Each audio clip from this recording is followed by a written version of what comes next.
Sa unang pagkakataon ay naglabas ng larawan ng Amerika na nakatagpo ng kanilang Sea Drone ang mga barkong pandigma ng China habang naglalayag ang mga ito sa Philippine Sea. Walang kamalay-malay ang mga warship ng China na sinusubaybayan pala ng American Sea Drone ang kanilang kilos. Alamin ang buong detalye mamaya. Habang sa Middle East naman, todas ang siyam na opisyal ng Houthi nang bombahin ng Israel ang palasyo ng gobyerno ng Yemen.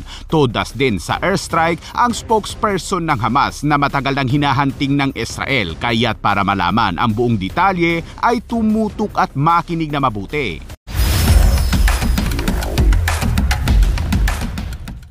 Sa unang pagkakataon ay naglabas ng larawan ang Amerika na kuha mula sa kanilang autonomous surface vessels matapos makatagpo nito ang isang Chinese aircraft carrier group habang bumabiyahe ito sa Philippine Sea. Inihayag ng CSATS na ang US unmanned vessels na kilala bilang Lightfish ay naglalakbay ng mahigit 7,500 milya sa Pacific Ocean sa loob ng 150 araw.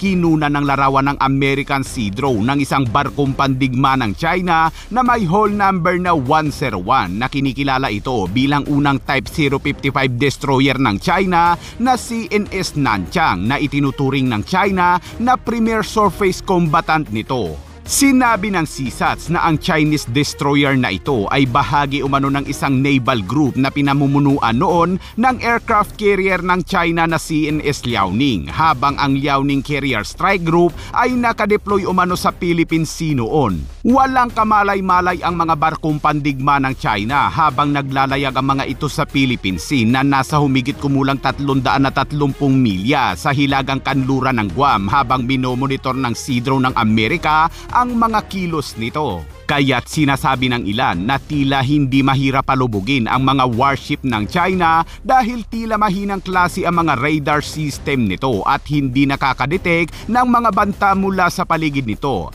Hindi naman tumugon ang Chinese Foreign Ministry sa isang kahilingan para sa komento kaugnay sa mga larawang inilabas ng CSATS. At sa update naman sa patuloy na giyera sa Middle East ay hindi tumigil ang Houthi sa pagsuporta sa Hamas kung saan sa unang pagkakataon ay gumamit na ng cluster bomb ang grupong Houthi ng Yemen. Ang masakla pa dito, ang air defense system ng Israel ay nabigong maharang ang nasabing ballistic missiles ng Houthi na kargado ng cluster bomb munition.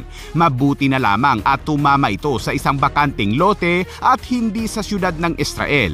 Kaagad namang dyan tumugon ang Israel at binomba ang Presidential Palace sa Yemen.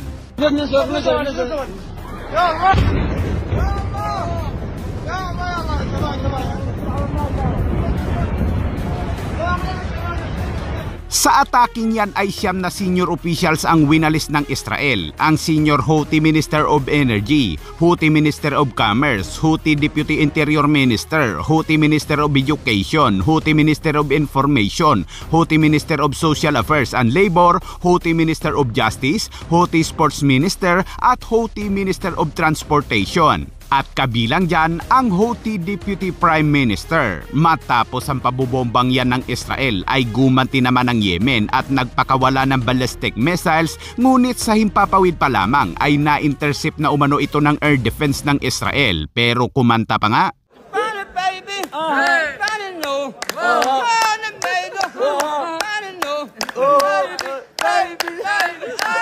Samantala sa Gaza naman ay hindi na makapag-preskon si Abu Ubaidah matapos bombahin ng Israel ang isang gusali kung saan nararoon ang spokesperson ng Houthi na matagal na umanong pinapatahimik ng Israel. Base sa report, todas sa airstrike si Hamas spokesperson Abu Ubaidah kasama ang kanyang 3 anak at kanyang asawa. At sa isa pang hiwalay na operasyon ng IDF ay kanila rin umanong natodas ang top commander ng ISIS na si Muhammad al-Aziz Zubaydah habang ito ay nasa Gaza Strip dahil nakikipagtulungan umano ito sa mga pagpaplano. Habang pinasadahan naman ng Israel Air Force ang kabundukang bahagi ng Lebanon at tinarget ang mga bagong posisyon ng grupong Hezbollah.